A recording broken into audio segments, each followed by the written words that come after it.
മണിച്ചേട്ടൻ എൻ്റെ നാടായ കടയ്ക്കൽ ദേവീക്ഷേത്രത്തിൽ ഉത്സവത്തിന് വന്നപ്പോൾ മണിച്ചേട്ടൻ്റെ പ്രോഗ്രാം ഉണ്ടായിരുന്നു.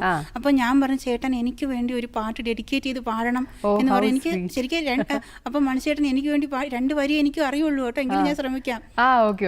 കൂടപ്പഴം പോലൊരു പെണ്ണിന് വേണ്ടി ഞാൻ കൂടപ്പുഴയാകെ അലഞ്ഞോനാണ്ടി. ഓടപ്പഴം പോലൊരു പെണ്ണിന് വേണ്ടി ഞാൻ കൂടപ്പുഴയാകെ അലഞ്ഞോനാണ്ടി. ആത്മാർത്ഥമായി ഞാൻ സ്നേഹിച്ച കാരണം എന്നെ പിരിഞ്ഞു നീ പോയില്ലേടി. ഓടപ്പഴം പോലൊരു പെണ്ണിന് വേണ്ടി ഞാൻ കൂടപ്പുഴയാകെ അലഞ്ഞോനാണ്ടി. ഇതൊക്കെ പാടുമ്പോൾ വല്ലാത്തൊരു വേദന. ഞാൻ ചേട്ടനോട് ചോദിക്കുക, ഇത് ഞാൻ ഓടപ്പഴം പോലെ ആണോന്ന്.